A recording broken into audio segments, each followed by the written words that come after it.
So you not being a what you said this, a street guy as far as running around crazy or whatever. How did you Mm. run across Mousie Jackson? Everybody knew Mousie. Everybody fucking knew Mousie, man. Everybody knew Mousie, man. He was every damn where. So it's like it was hard to avoid. I remember we used to go to the mall. Well, I didn't go with him. I would be in the mall. I see him. I'm going the other way because if I walk with him, we gonna get stopped every 10 seconds by somebody who know Mousie. Can't Right. get nowhere. Can't get. I can't go buy some shoes because I'm with this nigga and he keep getting stopped. How you Or he meet got him? to. I don't. His mother lived in the next neighborhood over from my parents. Ended up moving to Bryfield, and he didn't. His mother didn't stay too far from there. And matter of fact, he stayed right on the same. He stayed right in that same neighborhood. When I told you Rob Whitehead, the dude I used to borrow speakers from, he stayed in that same neighborhood where his mother did. He stayed there, but I was in that area. You was going to run across him either way. So I don't even know the first time I met him or whatever. But we was kids, like Hold up. 14, 15. So before, are you saying that before you actually met him, meaning made contact with him and spoke to him, you already Yeah, knew of him and knew who he was, like when you seen him and heard about him? yeah. Everybody knew who he Okay. was. You know, Okay. he was he was just the type of dude that would be everywhere. He would be everywhere. And So it's crazy you say that because when I did my first interview on the Hard Rap Cafe with Rocky, with Danger, yeah, that's one of the first mhm, thing I said was Mouse was really like one of the first ghetto superstars that I knew. Because he knew yeah, everybody in the streets, yeah, but everybody knew him everywhere. yeah, And what was surprising to me and my cousin, because we came from the south side, we was on the south side, but when we came to mm, the south side, he still knew a lot of people. You know what I'm saying? and Which that, back in the and late '80s, that was rare because people kind of stayed in their own cities. You didn't see a lot of yeah, Newport yeah, News or yeah, Hampton yeah. niggas just kicking it on the south side Nah, or knowing nah, knowing no, people on the no, south no. side. But when we Uh, went to the peninsula, he knew everybody. you knew everybody, and like you said, like I didn't know nobody on the South Side. You were the first cat I met from the South Side. I went to Granby Street to buy sneakers. That's it. I'm back on this side. I didn't know nobody over there. So So where did the music conversation with you and Mouse, when did that happen, and how did that come about? I know he used to fuck with this cat named Eli out of Glen Gardens, and he wanted me to get down with them and make some beats for whoever was rapping over there. And I don't even remember who was rapping. I can't even remember. But he would come to my house. You know, he came to my house and was like used to get me to work on music. Cause I mean I might be chilling or I might be trying to see a girl or something. This nigga knocking on my door like, yo, Plex, you got work to do. You need to work on some beats. And it might be the first thing from my mind. Or I feel like DJing this day. Nah, man, you need to fuck with this sampler, man. Here, let's go get some records. I used to go get records from this record store. I'd buy like five. He's stealing like two or three, putting them in his jacket or whatever. So Mouse been around forever in the mix. Now, what was the first? This is what I want to know because I Mhm. don't know if it was the first. It was the first that I knew of, but what was the first beat machine that you ever worked with? How did you start Well, making beats? it, And it wasn't a beat machine. First they had these little Casio samplers at Circuit City. I think it's called the SK1. Fucking with that, and then dude I went to high school with, Quincy from Tide Mill, he had one I would ball that and ball 4 track. So I made a couple of beats like that, you know what I'm saying, on with the Casio joint. And then my first beat machine was the EPS 16 plus. But also Quincy had a Alesis drum machine too. And I fuck with that a little bit, but I ain't like the way it sound. And damn, I'm forgetting a lot of shit. So I went to high school with a cat named Never from New York.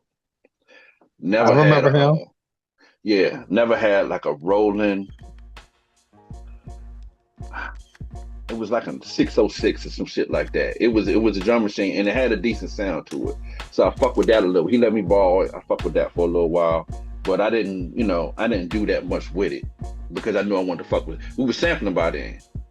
And I hadn't figured out how to work that shit into looping and stuff like that yet. So I don't know. I gave it back to him. We were still in high school when that shit happened. So Now, do you remember when you met me? I know I met you through Mouse. Yes. And I know I think Mouse brought you to my house, or did we come see you? No, first he brought me to your house to meet you. Oh, right. And then we met, me, my Mouse, and obviously my cousin Kelsey from Brooklyn. Yeah, for sure. You know what I'm saying? Who was my first DJ since like 1984. You feel me? Yeah, and Kelsey's a cool cat. And then remember y'all was supposed to have a battle. Cause that was my DJ Def. I've been knowing him as my DJ since 1984, DJ Def. And remember, y'all was supposed to have a battle, a DJ off, right? You remember that? I don't remember that, but go ahead. I got a funny story, but go ahead, because I did that with a lot of people, man. But go ahead. Remember, it's crazy because you said how Mouse used to live right not too far, Mouse's mom. Remember, we used to walk from your house to Mouse's house. You know what I'm saying? Yeah. And you and Kelsey, my cousin, was supposed to have a DJ battle, remember, in Mouse basement on top of the washer and dryer. And you had the turntables up there, and you start cutting and scratching. Matter of fact, you had the originator, Big Jazz, aka Jazz O originator record. I remember it like it was night and day. You start getting up there cutting and scratching, and fucking Kelsey would not get on. You punked the shit out of my cousin. He would not touch. He stopped DJing, and he was just strictly the streets. Him and Mousie. You know what I'm saying? Because at the time, I was already on my journey as far as on doing the knowledge and reading the scrolls and shit. And I was backing off from the streets. And after that point, and focusing on the music. But then after you punk Kelsey on top of the washer and dryer, you know what I'm saying? He ain't mentioned music from that point on. He was strictly about the streets. You don't remember that on top of the washer and dryer? Well, I'm gonna tell you something. With that Jazz O, you had the originator. That happened a lot. That's why I don't remember it. I did that to a lot of people because it usually would be somebody not from here or somebody that don't know me and don't realize how nice I am. It's three things to that, or three people that defies that shit. So I can't sit here and act like I'm so nice without telling these stories. I got to tell the first one, Jay Swift. Danger, y'all know Jay Swift. Yeah, damn right. Yeah, of course. Jay Swift refused to call me Plex. He called me by my government. Right. He just, you know what I'm saying? You talking about Randy? He says it in the group. His voice trying to be funny and shit. But when I met him, it was the same thing. You know, I'm talking shit.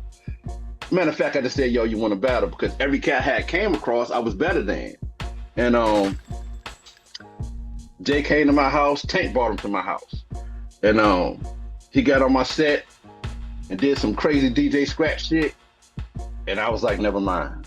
I'm telling you that story.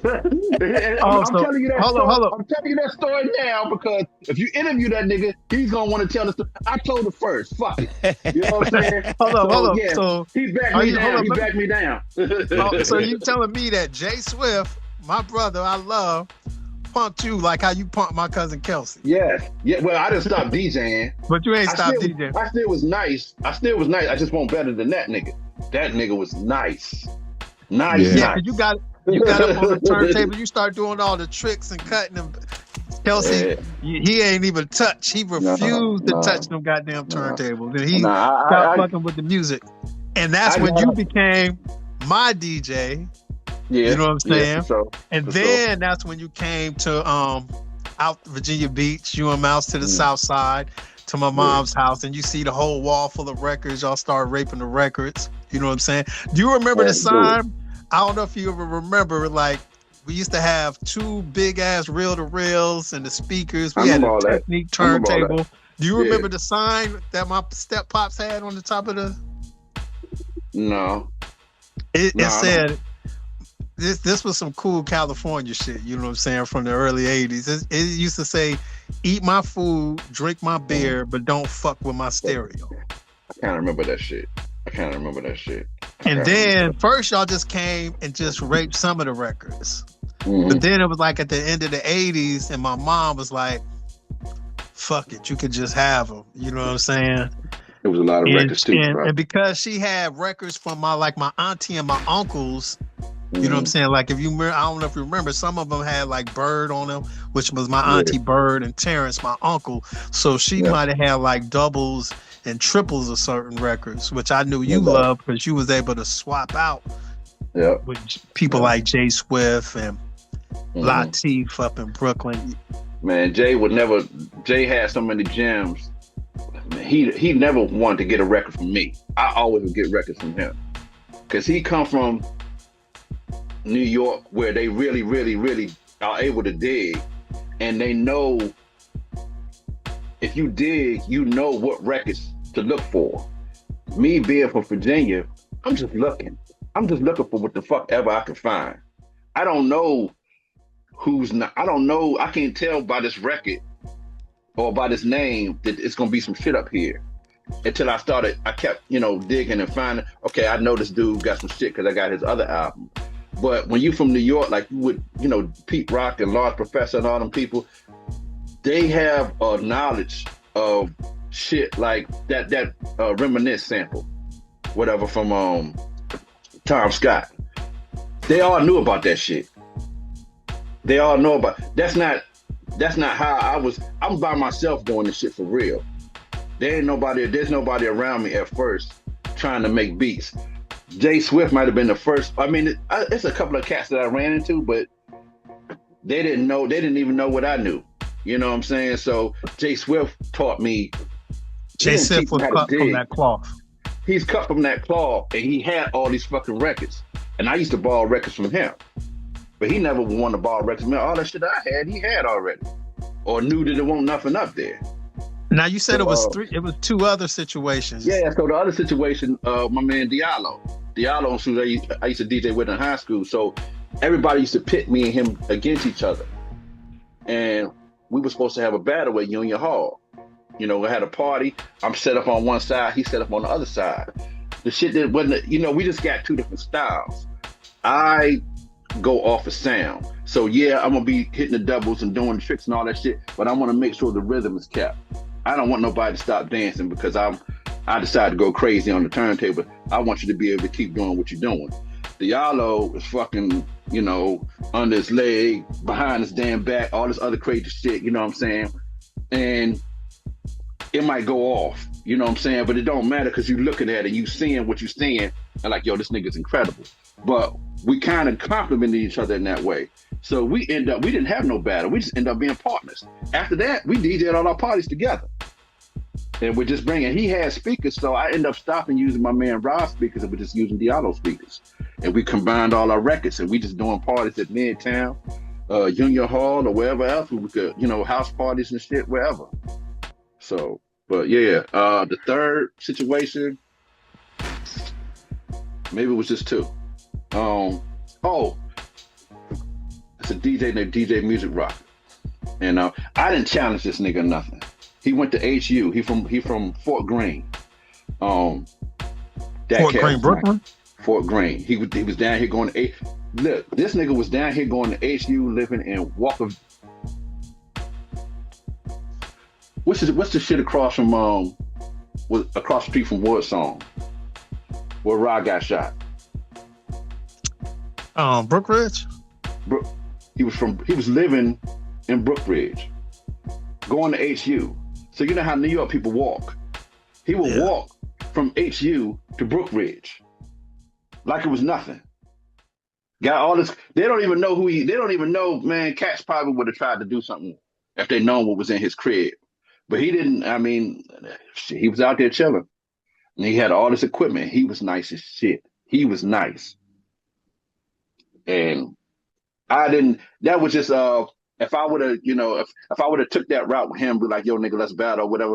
Yeah, I would probably would have lost that shit too. You know what I'm saying? But he was cut from a J Swift cloth. He was nice like that on some DJ Scratch shit. He was that nice. So So but he wasn't. He never was into digging. He was just in the straight DJing.